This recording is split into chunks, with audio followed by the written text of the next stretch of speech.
Yes and glory YouTube channel पे एक बार फिर से आपका हार्दिक स्वागत है। डीएलएड थर्ड सेमेस्टर गणित में मैथमेटिक्स में आज आइए हम चर्चा करते हैं कि पाठ्यक्रम क्या है थर्ड सेमेस्टर में मैथमेटिक्स का। तो अगर हम देखें कि मैथमेटिक्स में हमको पढ़ना क्या है, तो पहला चैप्टर जो आपको मिलेगा वो अनुपात, समानुपात, अनुलोम एवं प्रतिलोम समानुपात का अर्थ, यानी अनुपात क्या होता है, समानुपात क्या होता है, अनुलोम क्या होता है, विलोम क्या होता है, इसका अर्थ हमको यहाँ पता करना है।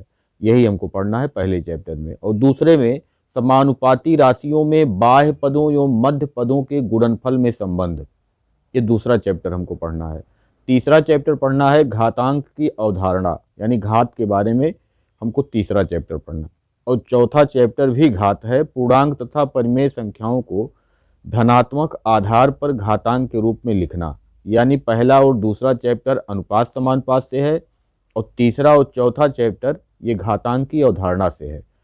पांचवें चैप्टर की बात की जाए, पांचवा और छठा, तो सरल एवं चक्रवृद्धि ब्याज की संकल्पना, सरल ब्याज सूत्र तथा चक्रवृद्धि मिश्रधन का सूत्र एवं अनुप्रयोग। यानी सरल ब्याज क्या होता है, यानी साधारण ब्याज क्या होता है, चक्रवृद्धि ब्याज क्या होता है, उसके सूत्र क्या होते हैं और उसका प्रयोग हम किस प्रकार से करते हैं, ये हमको पढ़ना है पांचवें और छठे चैप्टर में। तो तीन चैप्टर आपका हुआ, पहला अनुपात समानुपात, फिर घातांक और फिर साधारण ब्याज और चक्रवृद्धि ब्याज।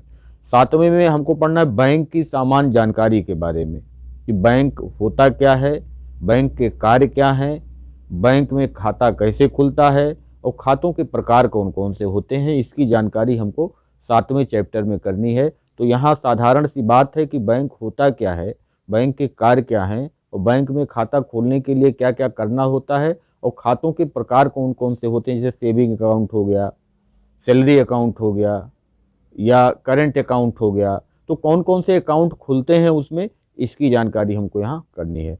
उसके बाद लाभ पढ़ना है, लघुगणक की जानकारी, घातांक से लघुगणक तथा इसका विलोम, यानी हमको यहाँ लघुगणक से घातांक में बदलना और घातांक से लघुगणक में बदलना, इसको हमको यहाँ सीखना है। उसके बाद हमको पढ़ना है शेयर और लाभांश। इसके बाद हमको पढ़ना है शेयर और लाभांश। शेयर और लाभांश नौवां चैप्टर है। शेयर आप जानते हैं कि जब कोई कंपनी नई नई खुलती है तो उसका जो मालिक होता है उसके कुछ हिस्सों को शेयर के रूप में मार्केट में उतार देता है। अब उस संपूर्ण जो फैक्ट्री या कारखाना है उसका जो पूंजी है उसके किस हिस्से को शेयर के रूप में लाया गया और एक शेयर का मूल्य क्या है, और वह जो एक शेयर का मूल्य है वो पूरे जो कंपनी है उसकी पूंजी का कौन सा हिस्सा है। तो आप जितना शेयर खरीदते हैं उतने हिस्से के मालिक आप उसमें हो जाते हैं। तो आपको यहाँ शेयर और लाभांश के बारे में पढ़ना है कि शेयर अगर हम खरीदते हैं तो उस पर लाभ और हानि किस प्रकार से होता है, इसकी जानकारी हमको नौवें चैप्टर में करनी है। दसवां चैप्टर जो है उस समुच्चय की संकल्पना, लिखने की विधियाँ, समुच्चय के प्रकार, सीमित असीमित एकल रिक्त समुच्चयों का संघ, अंतर तथा सर्वनिष्ठ समुच्चय ज्ञात करना, इसके बारे में हमको वहाँ अध्ययन करना है। समुच्चय के बारे में हमको सामान्य सी ही जानकारी लेनी है, बहुत कठिन नहीं, सामान्य जानकारी जो होगी वही लिखना है हमको, कि ये यूनियन होता क्या है, इंटरसेक्शन क्या होता है, इस टाइप की जो जानकारी होती है उसको हमको यहाँ समुच्चय में पढ़ना है। उसके बाद चर राशियों का गुणनखंड, दो वर्गों के अंतर के रूप में व्यंजकों का गुणनखंड, द्विघात त्रिपदीय व्यंजकों का गुणनखंड, यानी हमको गुणनखंड पढ़ना है द्विघातीय त्रिपदीय व्यंजकों का गुणनखंड। तो व्यंजक का गुणनखंड पढ़ना है। और 12वें चैप्टर में आप देख रहे हैं कि बीजगणितीय व्यंजकों में एक पदीय तथा द्विपदीय व्यंजकों से भाग, इसका मतलब है यहाँ हमको बीजगणितीय भाग पढ़ना है। 11वें में हमको गुणनखंड पढ़ना है, 12वें में हमको बीजगणितीय भाग पढ़ना है। 13वां फिर सांख्यिकी वाला पोर्शन आ जाता है, अवर्गीकृत आंकड़ों के माध्य से संबंधित जानकारी वहाँ हमको करनी है, यानी माध्य माध्यिका बहुलक क्या होता है इसकी सामान्य सी जानकारी ही यहाँ भी लेनी है हमको। उसके बाद आयतन एवं धारिता की संकल्पना तथा इकाइयाँ, आयतन क्या होता है, धारिता क्या होता है और उसकी इकाइयाँ क्या होती हैं, और उसके बाद आयतन से संबंधित जो घन घनाभ की अवधारणा है उसको हमको समझना है और संपूर्ण पृष्ठ किस प्रकार से हम ज्ञात करते हैं इसकी जानकारी हमको यहाँ करनी है। तो आयतन की संकल्पना और घन घनाभ की अवधारणा यहाँ हमको पढ़ना था। उसके आगे वृत्तखंड एवं त्रिज्यखंड की अवधारणा, ये 16वां चैप्टर है, वृत्तखंड एवं त्रिज्यखंड की अवधारणा। यानी वृत्तखंड क्या होता है, त्रिज्यखंड क्या होता है, वृत्तखंड का कोण क्या होता है और कैसे उसको हम निर्धारित करते हैं। तो 17वां चैप्टर वृत्तखंड का कोण है। 18वां चैप्टर जो है वो वृत्त के चाप द्वारा वृत्त के केंद्र तथा परिधि पर बने कोणों का संबोध एवं इनका पारस्परिक संबंध।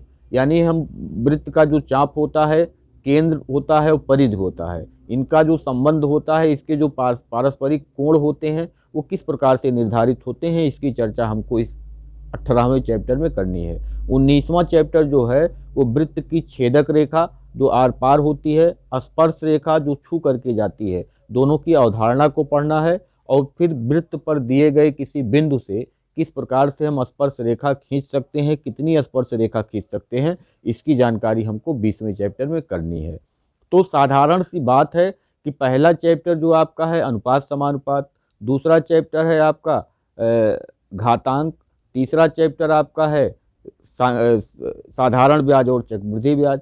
उसके बाद आपको समुच्चय पढ़ना है, लघुगणक पढ़ना है, आयतन पढ़ना है, बैंक के बारे में जानकारी लेना है और वृत्त से संबंधित जानकारी आपको लेना है। बस इतना सा ही है उसमें। तो आप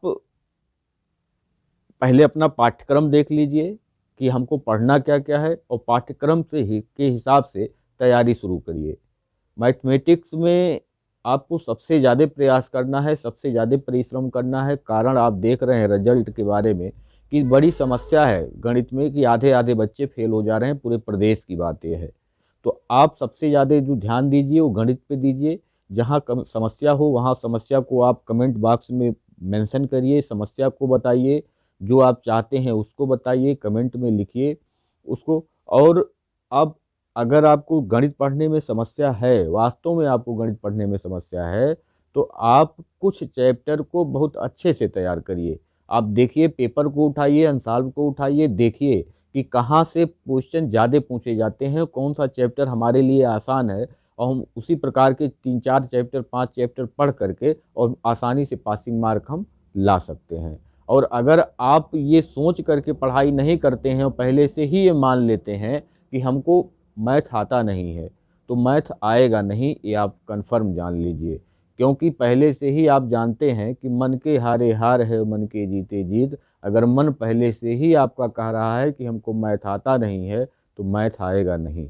तो आप पहले से ये संकल्पना लीजिए, ये संकल्प लीजिए, संकल्पना बनाइए कि हमको निश्चित रूप से हमको कम से कम इतना नंबर लाना है। अगर आपका मैथ अच्छा है तो उसमें कोई दिक्कत ही नहीं है। अगर आपको मैथ से डर लगता है तो आप उसका कोई ना कोई एक ऐसा रास्ता बनाइए कि जिससे हम कम से कम पढ़ के ज़्यादा से ज़्यादा नंबर लाने का प्रयास करें। तो हम इस तैयारी के क्रम में आपको ये बता दें कि सबसे पहले हम जो लेकर के आएंगे, जो इस साल 3 नवंबर को जो पेपर हुआ है, जो 3rd सेमेस्टर का पेपर अभी जल्दी ही हुआ है, उसका सलूशन सबसे पहले हम लेकर के आएंगे, जिससे आपको ये पता चले कि कठिनाई स्तर होता क्या है, क्या वास्तव में क्वेश्चन कठिन आते हैं या हम उसको सॉल्व कर सकते हैं। तो सबसे पहले हम उस पेपर को सॉल्व करेंगे, उस पेपर को बताएंगे, उसके पेपर को समझाएंगे, और उसके बाद आपको तय करना है कि हम उस पेपर को सॉल्व अगर कर सकते हैं तो इसका मतलब हम गणित पढ़ सकते हैं। तो अगर गणित आप पढ़ सकते हैं तो निश्चित रूप से आप जो बैक वाली समस्या है उससे निदान पा सकते हैं। तो आपको, जिसको गणित आता है उसके लिए समस्या कोई नहीं है, जिसको गणित से डर लगता है, बात उसकी हो रही है, तो वो कम से कम कुछ चैप्टर पे ही कमांड करे, कुछ चैप्टर को ही चुने और उन्हीं चैप्टरों को पढ़ करके वह अपना कम से कम पासिंग मार्क तो लाने का वो प्रयास करे ही करे। बाकी आपके लिए हम सहयोग देने के लिए तैयार हैं। आप जिस प्रकार से कहिए, कमेंट बॉक्स में कमेंट करिए और बताइए कि आपको क्या समस्या है, किस चैप्टर में समस्या है। और बाकी डेली लगभग हर रोज़ अब आपको मैथमेटिक्स से संबंधित 3rd सेमेस्टर से संबंधित कम से कम एक वीडियो आपको रोज़ मिलेगा, और उसको आप पूरा वीडियो देखिए, पूरा सलूशन देखिए और उसको अपनी कॉपी में उतारिए, उसको बार बार सॉल्व करिए। तो आपका जो ये डर है वो कम से कम उस डर को दूर करिए, और जो आने वाली चुनौती है थर्ड सेमेस्टर में है, फोर्थ में जाएंगे, फोर्थ में जाने के बाद आपको भर्ती देखनी है। तो अगर यहाँ कोई दिक्कत होती है तो आपके लिए वो समस्या होगी। तो आपको अगर दिक्कत है तो आप कमेंट बॉक्स में कमेंट करिए, बताइए। और जब हम वीडियो अब डाल रहे हैं, डेली एक वीडियो आपका पड़ेगा, तो आप निश्चित रूप से उस पूरे वीडियो को देखिए और उसको अपनी कॉपी में उतारिए, नोट्स बनाइए, उसको समझिए, जहाँ समझ में नहीं आता है उसको बताइए।